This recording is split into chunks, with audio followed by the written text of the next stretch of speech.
Assalamualaikum warahmatullahi wabarakatuh. Bismillahirrahmanirrahim. Alhamdulillahilladzi wa kafa wa usalli wa usallimu ala sayyidina Muhammadinil Mustafa wa ala alihi wa sahbihi ahli sidqi wal wafa. Wa qala ta'ala qad aflahal mu'minuna alladzina hum fi salatihim khashi'un. Al-ayah amma ba'd. Hadratul kiram, Bapak Ibu Guru Madrasah Tsanawiyah Mafatihul Huda yang saya hormati, anak-anak sekalian yang berbahagia,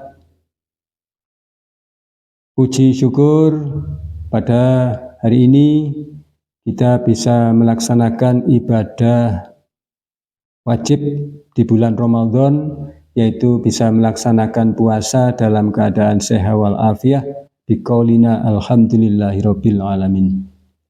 Salatullah salamuhu semoga selalu terlimpahkan kepada junjungan kita Nabi Agung Muhammad sallallahu alaihi wasallam. Beliau yang kita harapkan syafaatnya min yaumina hadza ila yaumin nahdah. Anak-anak sekalian yang berbahagia, alhamdulillah pada hari ini pelaksanaan Pondok Ramadan hari yang kedua, Bapak akan menyampaikan materi tentang sholat. Yang kemarin sudah disampaikan materi tentang toharoh. Semoga anak-anak sekalian bisa mengambil intisari ilmu dari yang disampaikan kemarin. Untuk hari ini kita masuk di materi sholat. Perlu Bapak sampaikan, sholat ini menurut bahasa adalah ad-du'a.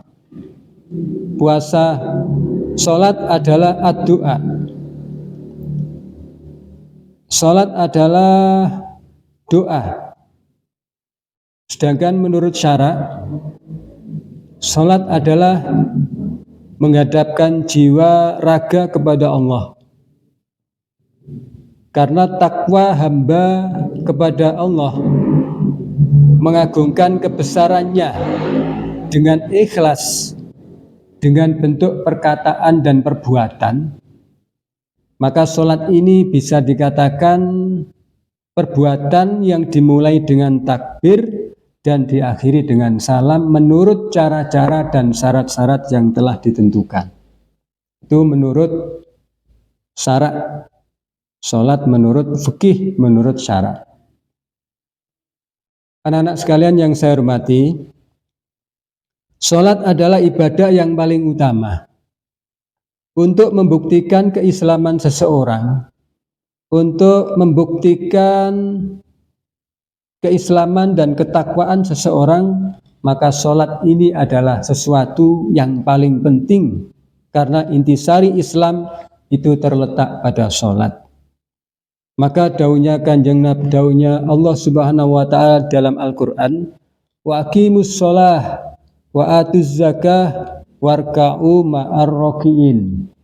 Wa aqimus shalah, dan laksanakan sholat.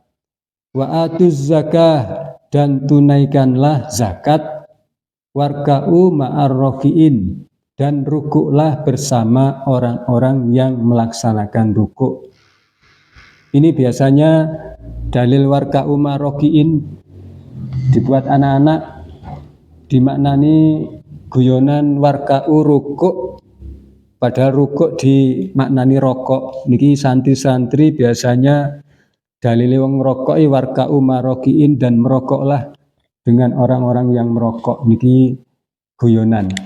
Padahal warka'u ma'ar rakiin, dan rukuklah bersama orang-orang yang melaksanakan rukuk. Anak-anak sekalian yang saya hormati, maka sholat ini adalah hal yang paling penting, karena itu perlu ditanamkan di dalam jiwa anak-anak sekalian. Untuk setiap orang tua, untuk bapak ibu guru, harus melatih anaknya untuk mengerjakan sholat dan memerintahkannya ketika mereka berusia 7 tahun, dan anak harus diperintah dengan keras apabila sudah mencapai umur 10 tahun. Hadisipun Kanjeng Nabi menyebutkan muru auladakum bis-shalah wahum abna'u sab'i sinin wadribuhum 'alaiha wahum abna'u asyri sinin. Artinya, perintahkanlah anak-anakmu mengerjakan sholat di waktu usia mereka meningkat 7 tahun, dan di mana perlu pukullah mereka apabila sudah meningkat 10 tahun. Hadis riwayat Abu Dawud. Anak-anak sekalian yang saya hormati, untuk selanjutnya akan Bapak sampaikan syarat-syarat wajib mengerjakan sholat, atau siapa yang wajib dengan syarat itu untuk wajib mengerjakan sholat. Ini ada beberapa hal yang Bapak sampaikan, bahwasanya syarat wajib sholat: 1. Islam, 2. Suci dari hadas besar dan kecil, yang ketiga sudah sampai perintah Islam atau dakwah Islam kepadanya, yang keempat berakal, dan yang kelima baligh. Saya sampaikan yang pertama Islam. Yang bukan Islam berarti tidak wajib melaksanakan sholat. Orang-orang selain Islam tidak wajib melaksanakan sholat. Yang kedua, suci dari hadas besar dan kecil. Berarti anak-anak yang punya hadas besar dan kecil itu menyangkut nanti ada hukumnya haid, nifas, dan lain-lain, ini tidak wajib melaksanakan sholat. Yang ketiga, sampai dakwah perintah Islam kepadanya. Jadi anak-anak sudah tersampaikan perintah untuk melaksanakan sholat kepada orang itu.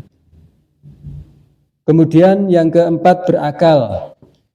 Berakal ini orang yang majnun, orang yang gila, tidak punya akal, atau orang yang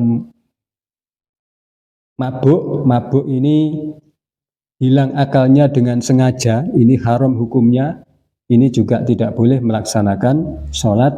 Yang kelima adalah baligh. Baligh ini adalah suatu masa yang anak-anak itu sudah wajib melaksanakan sholat. Yang anak-anak sudah ketahui, yang perempuan apabila sudah datang waktu haid, yang laki-laki sudah pernah mimpi basah, maka wajib untuk mengerjakan sholat. Anak-anak sekalian yang saya hormati, kemudian syarat-syarat sahnya sholat. Syarat-syarat sahnya sholat, syarat-syarat sah sholat ini ada beberapa. 1. Suci badannya dari 2 hadas, yaitu hadas kecil dan hadas besar. Yang kemarin insya Allah anak-anak sudah ketahui di materi sebelumnya adalah toharoh, itu ada hadas kecil dan juga hadas besar. Kemudian yang kedua, bersih badan, pakaian, dan tempatnya dari najis. Ini anak-anak harus bisa mengerti perbedaan kotoran dan najis. Yang di sini syaratnya sah sholat, ini pakaian, tempat harus bersih dari najis. Kalau kotor bukan najis, ini juga tetap boleh melaksanakan sholat. Yang ketiga, menutup aurat. Menutup aurat ini bagi laki-laki baina surah warubah, di antara pusat dan lutut. Kemudian yang perempuan ini seluruh badan kecuali muka dan telapak tangan. Kemudian syarat sahnya sholat lagi, yang keempat adalah sudah masuk sholat. Untuk sholat duhur juga harus ada waktu sholat duhur. Sholat asar harus sholat pas waktunya sholat asar. Sholat maghrib demikian juga. Untuk yang kelima adalah menghadap kiblat. Menghadap kiblat. Maka apabila tidak menghadap kiblat, maka tidak sah sholatnya. Kemudian anak-anak sekalian yang saya hormati, selanjutnya adalah materi rukun sholat. Rukun sholat ini adalah sesuatu yang wajib dilaksanakan, karena dengan rukun itu maka sholatnya akan sah. Apabila rukun ini tinggal maka tidak akan sah. Nah, ini sekalian ada disebutkan tentang rukun sholat ini ada 13 perkara. Ada 13 perkara. Satu saya sebutkan, satu niat. Niat ini artinya menyengaja di dalam hati untuk melakukan sholat. Menyengaja di dalam hati untuk melakukan sholat. Sabda Nabi, innama a'malu bin niat. Sesungguhnya suatu amal itu tergantung dengan niat. Niatnya sholat ini ada sendiri-sendiri. Kemudian yang kedua, berdiri bagi orang yang kuasa. Berdiri bagi orang yang kuasa. Yang sakit boleh duduk, boleh sambil berbaring. Ini tidak dapat berdiri boleh dengan duduk, tidak dapat duduk boleh berbaring. Ini untuk rukun sholat yang kedua. Kemudian yang ketiga, takbiratul ihram. Takbiratul ihram itu membaca Allahu Akbar, artinya Allah Maha Besar. Yang keempat, membaca surah Al-Fatihah. Membaca surah Al-Fatihah ini rukun sholat yang keempat. Kalau membaca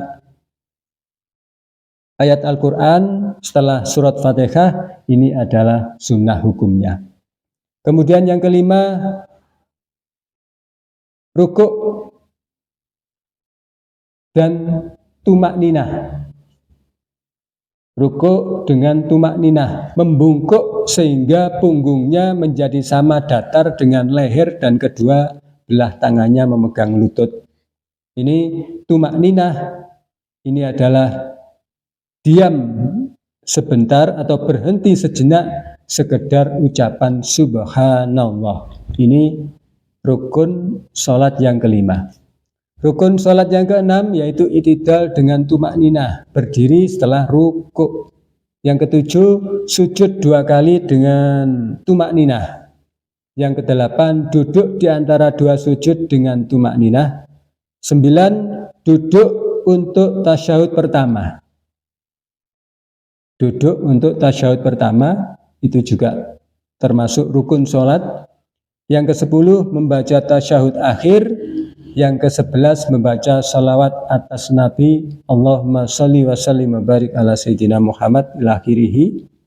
Kemudian mengucap salam yang pertama, ini wajib rukun, assalamualaikum warahmatullah. Ini adalah rukun sholat yang ke-12.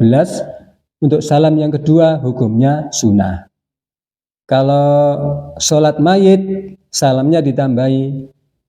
Sholat jenazah, assalamualaikum warahmatullahi wabarakatuh. Gitu anak-anak. Untuk yang sholat fardu, selain sholat jenazah, cuma assalamualaikum warahmatullahi. Ke kanan, ini hukumnya wajib. Untuk assalamualaikum warahmatullahi ke kiri, hukumnya sunnah. Kemudian rukun sholat yang terakhir yaitu tertib atau berurutan. Mulai dari niat, berdiri, takbiratul ihram, baca surah Fatihah dan seterusnya, ini dilakukan dengan tertib atau urut-urut. Ini ada 13 rukun sholat. Nanti juga ada nadzoman lagu untuk rukun sholat yang anak-anak bisa nanti bisa menghafalkan tentang rukun sholat tersebut. Anak-anakku sekalian yang berbahagia, setelah rukun sholat yang perlu anak-anak ketahui juga adalah hal-hal yang membatalkan sholat. Hal-hal yang membatalkan sholat. Apa itu?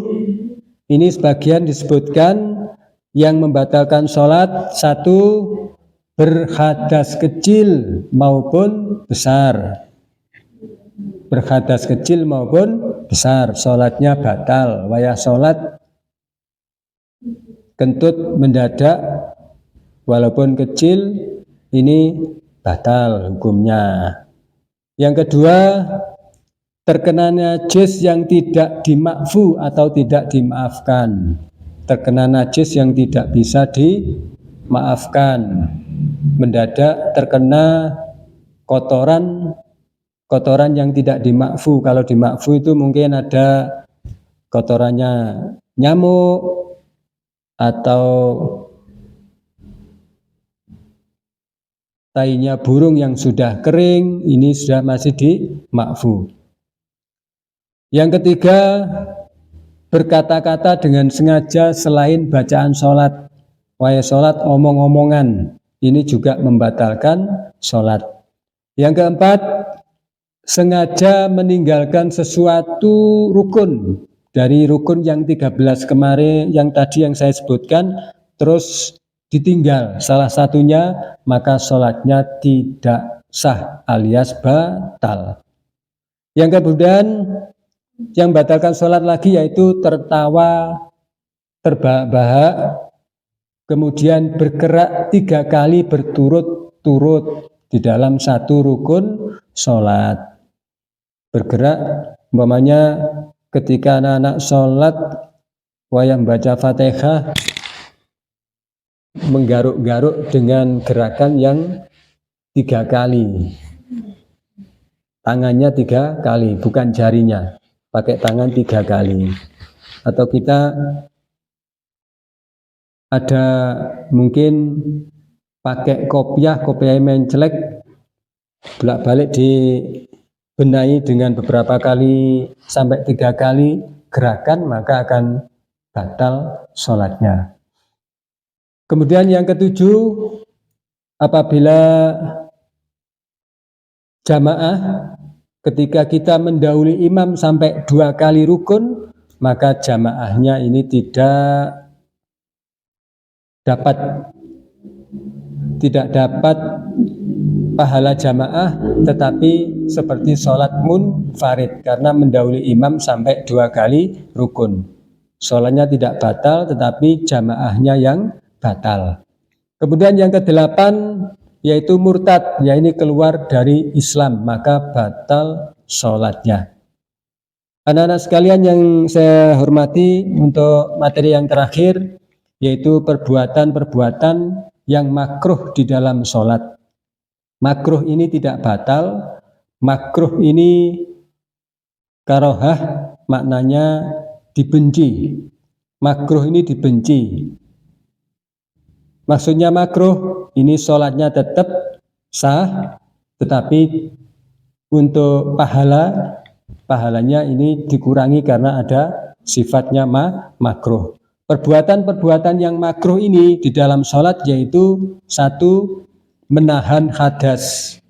Menahan hadas, ngempet hadas kecil, hadas besar, sholatnya diterusno sampai selesai. Ini hukumnya makruh. Yang kedua, melihat ke kanan dan ke kiri. Melihat ke kanan dan ke kiri. Noleh kanan, noleh kiri juga makruh. Kalau yang noleh pundaknya, maka tidak sah. Karena apa? Tidak menghadap kiblat. Rukun sholat adalah menghadap kiblat. Kalau noleh dengan pundak, maka rukunnya yang batal. Kalau menoleh wajah saja ke kanan ke kiri, maka hukumnya makruh. Yang ketiga, meludah ke muka, ke kanan atau ke kiri. Ini hukumnya makruh. Kemudian yang keempat, memalingkan muka. Memalingkan muka. Selanjutnya, memejamkan mata. Waktu sholat memejamkan mata itu juga hukumnya makruh. Karena gampang sekali akan digoda setan. Kenapa? Memejamkan mata, ngelamun ke sana dan kemari. Selanjutnya, yang makruh lagi yaitu menutup mata rapat-rapat. Tadi memejamkan mata dan menutup mata rapat-rapat itu hampir sama. Selanjutnya yaitu melihat ke atas, melihat ke arah langit. Waktu sholat melihat ke arah langit, itu hukumnya makruh. Yang kedelapan, ini terangkat kepalanya atau menurunkannya dengan sangat di waktu rukuk, ini juga termasuk perbuatan yang makruh di dalam sholat. Selanjutnya, menahan telapak tangannya atau memasukkan telapak tangan di lengan bajunya ketika sedang takbiratul ihram, rukuk atau sujud.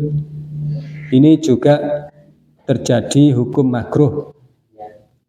Yang ke-10, bertolak pinggang, yakni meletakkan kedua tangannya di pinggang alias walang kerik. Ini hukumnya juga makruh.